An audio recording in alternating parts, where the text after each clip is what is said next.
Ukraine के टुकड़े टुकड़े होते ही दुनिया पर परमाणु खतरा और बढ़ गया है। पुतिन ने यूक्रेन तोड़ने का ऐलान किया तो ज़ेलेंस्की ने नेटो में शामिल होने का आवेदन कर दिया। इस बार पलटवार की बमबारी में अमेरिका भी पीछे नहीं है। इस बीच इजराइल ने एक ऐसा खुलासा किया है जिससे दुनिया के होश फाख्ता हो गए, क्योंकि उसने पुख्ता सबूतों के साथ यह कह दिया है कि पुतिन की परमाणु धमकी हवाई नहीं है, बल्कि इसकी तैयारी आखिरी स्टेज में आ चुकी है और परमाणु हमला करने वाला बॉम्बर फिनलैंड बॉर्डर पर पहुंच चुका है। दूसरी तरफ पोलैंड बॉर्डर से भी रूस की एक खतरनाक साजिश की आहट आ रही है। परमाणु हमले के बढ़ते खतरे से यूरोप में ऐसी खलबली है कि कई देशों में पोटेशियम आयोडाइड की किल्लत हो गई है और यूरोप में परमाणु धमाके की टिक टिक तेज होती जा रही है। वो विध्वंसक बम जिसके फटने से पुश्तें तबाह हो जाती हैं।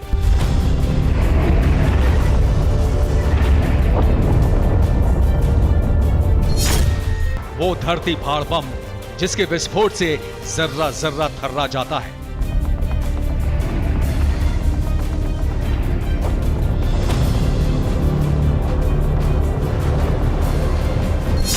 वो महाविनाशक बम जिसके धमाके से आग की आंधी छा जाती है।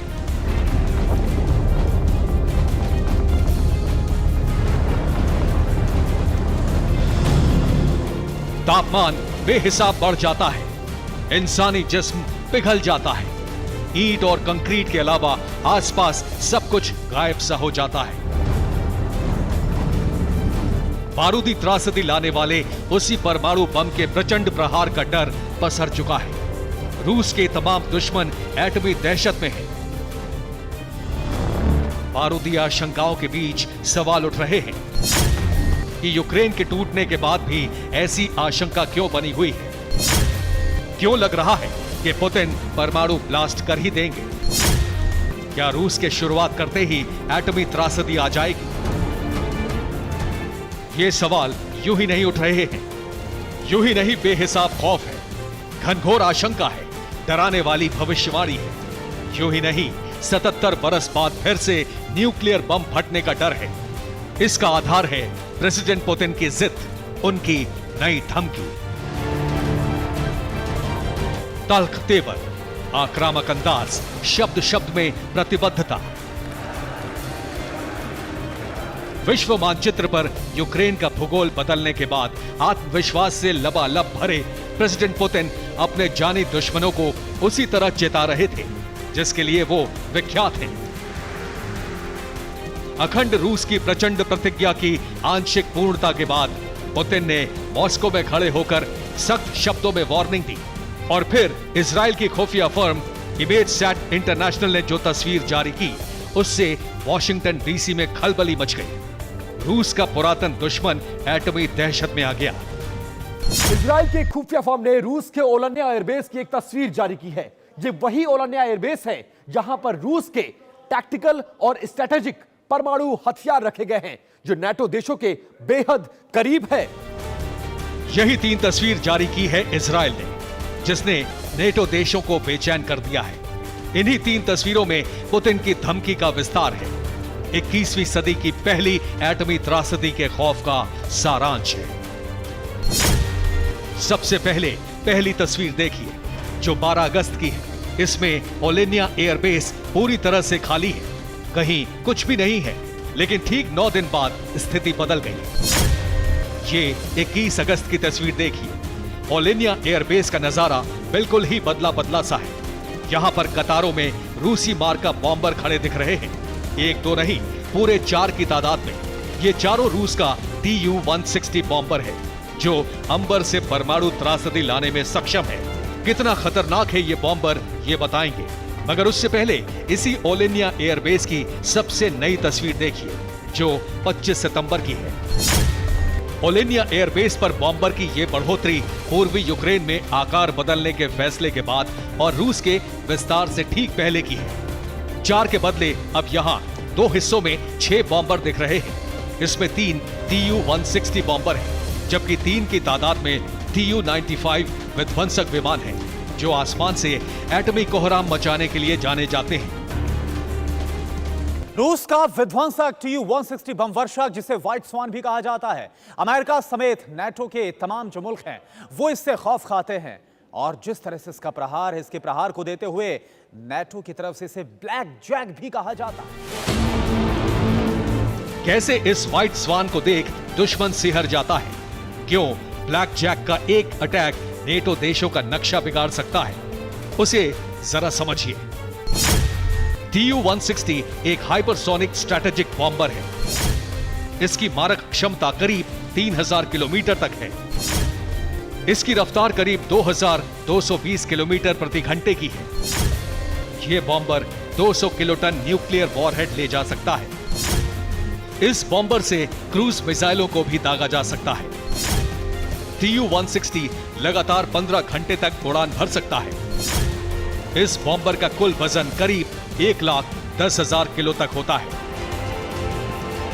आवाज की गति से भी दुगनी रफ्तार से उड़ने वाले ये बॉम्बर फुली ऑटोमेटिक और एवियोनिक सिस्टम से लैस होते हैं। इसमें नेविगेशन, रडार सिस्टम और इलेक्ट्रॉनिक काउंटर मेजर सिस्टम लगा होता है। यही वजह है कि न्यूक्लियर अटैक की आशंका है। नेटो देशों में एटमी दहशत है।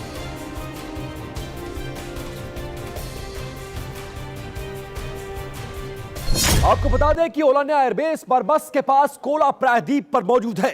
यहां पर रूस के उत्तरी बेड़े के साथ साथ सामरिक और रणनीतिक परमाणु हथियारों तक का जखीरा मौजूद है, जिसकी सुरक्षा के लिए बॉम्बर्स को भी तैनात कर दिया गया है। अब जरा समझिए कि अगर युद्ध का विस्तार हुआ, अगर यूक्रेन की चिंगारी और भड़की, अगर बात रूस बनाम नेटो का हुआ, तो कैसे यूरोप में तबाही आएगी? रूस के परमाणु बम के लक्ष्य पर कौन कौन से वे दुश्मन होंगे जो नेटो से जुड़े हैं?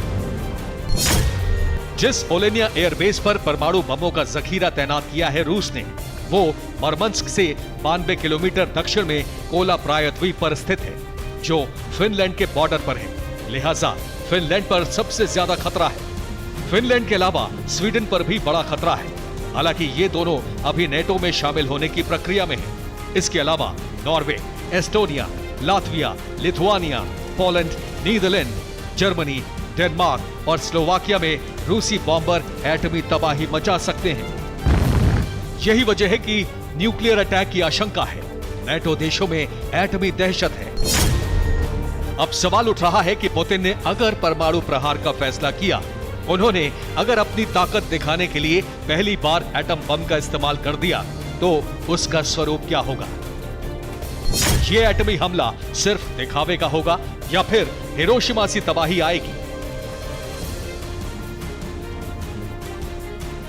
रूस की न्यूक्लियर फोर्स पहले से अलर्ट मोड पर है और यूक्रेन वॉर शुरू होने के बाद न्यूक्लियर फोर्स की तरफ से बाकायदा ड्रिल भी की गई। और अब जब रूस की तरफ से न्यूक्लियर बॉम्बर को तैनात किया जा चुका है, तो इसके बाद न्यूक्लियर हमले की आशंका काफी ज्यादा बढ़ गई है। खास तौर पर ऐसे वक्त में जब पूर्वी यूक्रेन के 4 बड़े इलाकों का विलय रूस की तरफ से किया गया है। इसे वेस्टर्न कंट्रीज ने न सिर्फ मानने से इंकार किया है, बल्कि पश्चिमी देशों ने रूस के खिलाफ प्रतिबंधों को और ज्यादा बढ़ा दिया। इसलिए मुमकिन है कि प्रेसिडेंट पुतिन परमाणु हमले का आखिरी फैसला ले ले। अब जरा समझिए कि इस हमले की तीव्रता क्या हो सकती है। जानकार बताते हैं कि हो सकता है कि रूस टैक्टिकल न्यूक्लियर वेपन का इस्तेमाल करे। मुमकिन है कि रूस ज़ैपोरिज़िया परमाणु प्लांट के करीब विस्फोट कर नई तबाही लाए। संभव है कि वो इलेक्ट्रोमैग्नेटिक पल्स का विस्फोट करे। ऐसा भी बताते हैं कि वीरान जगहों पर एटमी विस्फोट कर पुतिन डरा सकते हैं। यह भी मुमकिन है कि वॉर ड्रिल के बहाने न्यूक्लियर विस्फोट कर दें। और ऐसा भी संभव है कि हिरोशिमा से कई गुना ज्यादा ताकतवर बम से प्रहार कर जर्रा जर्रा थर्रा दें। तमाम विकल्पों पर अमेरिका में जबरदस्त माथापच्ची हो रही है, क्योंकि ज़ेलेंस्की ने भी नेटो में सदस्यता के लिए अप्लाई कर दिया है। हालांकि अमेरिका ने तत्काल यूक्रेन को इनकार कर दिया है, क्योंकि तनाव चरम पर है। हालांकि व्हाइट हाउस कंफ्यूज दिख रहा है। विदेश मंत्री एंथनी ब्लिंकन को परमाणु हमले का डर नहीं दिख रहा, लेकिन अमेरिका के एनएसए को बारूदी त्रासदी की आशंका दिख रही है। यही वजह है कि पश्चिमी देशों में हड़कंप मचा हुआ है। आम लोगों में भी इस डर का असर दिख रहा है। यूरोप के कई देशों में आयोडीन की भारी मांग है। रिपोर्ट ऐसी आ रही है कि कई देशों में दोगुनी कीमत पर पोटेशियम आयोडाइड की टैबलेट को बेचा जा रहा है। दवा की दुकानों में इसकी किल्लत हो गई है और लोग ऑनलाइन भी इसको खरीद रहे हैं। पोलैंड से लेकर बुल्गारिया तक पोटेशियम आयोडाइड की भारी डिमांड है। एटमी विस्फोट की स्थिति में रामबाण की तरह इस्तेमाल होने वाले पोटेशियम आयोडाइड की अचानक बढ़ी डिमांड भी एटमी विध्वंस की घनघोर आशंका को आकार दे रही है। डर इसलिए भी बढ़ा हुआ है क्योंकि जानकार बताते हैं कि रूस ने अगर एटमी विस्फोट की शुरुआत कर दी तो फिर ना अमेरिका पीछे रहेगा, ना नेटो के बाकी देश, और पुतिन के बाद बाइडेन के तेवर भी इसी तरह से विध्वंसक संकेत